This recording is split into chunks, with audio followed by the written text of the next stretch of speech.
I met Davy Jones in 2018. I was interested in learning how to do some of this stuff on the Coosa. I didn't know what I was doing. I didn't have the right gear. I didn't really understand what was going on, but I wanted to catch a striped bass. And he took me under his wing, and he taught me a couple of things, and it's ruined me for any other kind of fishing. This is all that I want to do now, is come down to the Logan Martin Dam, fish in the fast water with the long rods. Yeah. Well, I'm Sam Bennett, and my relation to the Coosa River is I've been primarily a shore fisherman out here since about 2017 or 2018. I'm Davy Jones, and the Coosa River is part of life.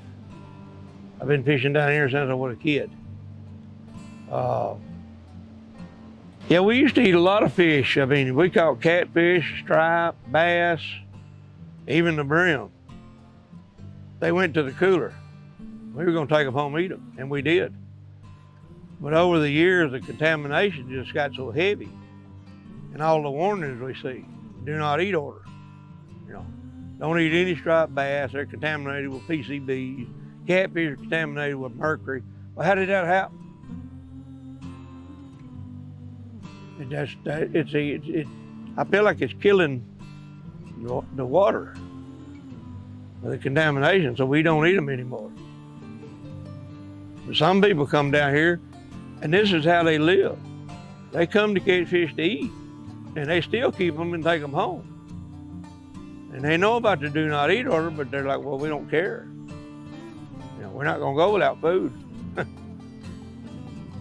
So that's where that is.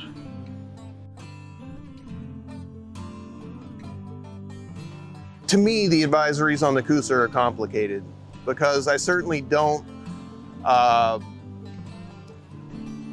blame somebody for wanting to keep a fish out of here, and I don't blame someone for wanting to eat a fish out of here. And it's really hard to go against the conventional wisdom, which I hear all the time, which is me and my family have been eating these fish out of here for generations, and nothing's happened to us, right? I was surprised when you, because I had talked to you about it, and I had said, you know, I don't know that these are so good to eat. We talked a little bit about the PCBs and the mercury, and I was surprised when you stopped keeping fish. Well, we caught them and cleaned them and ate them for a year, a long time. And like you said, once the contamination started, I wasn't gonna risk it. Yeah. But when I carried the fish home and cooked them, a lot of people were eating them. Right. And I wouldn't be responsible for somebody getting sick. That's why I'm just not gonna keep no more, you know. And that hurt in itself, because there was different ways to cook the stripe, you know.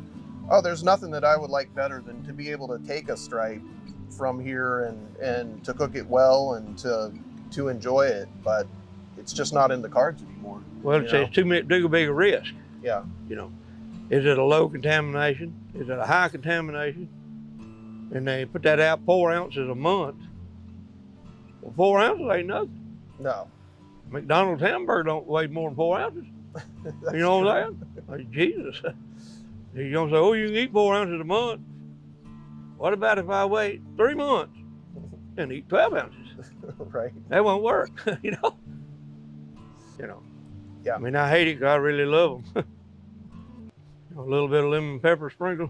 There you go. On the fillet, let it cook. I don't know now, you know, it's a big river. There's a lot of dams. There's a lot of pollution. Yep. I would like to personally see more education for local and rural doctors to understand that people are eating these fish and to understand what effect that has on people's health. Because it's very easy for someone to say, well, you know, it's never affected me. It's never affected anyone I know.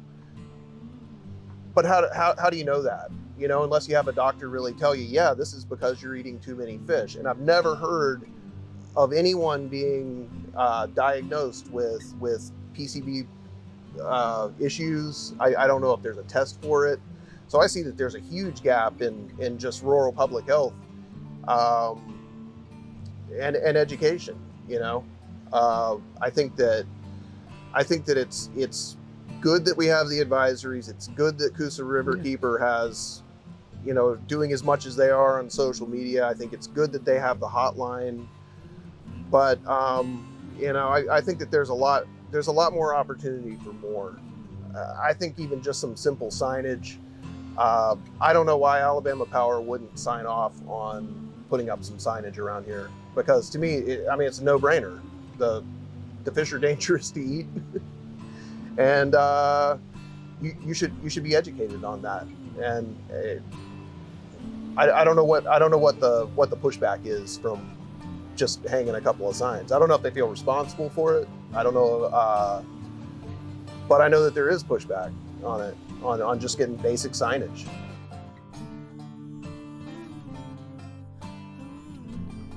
And it's just like I said before, it's just life. It's part of life, as far as I'm concerned. I'm never gonna quit. I may not be able to eat them, but I can still catch them.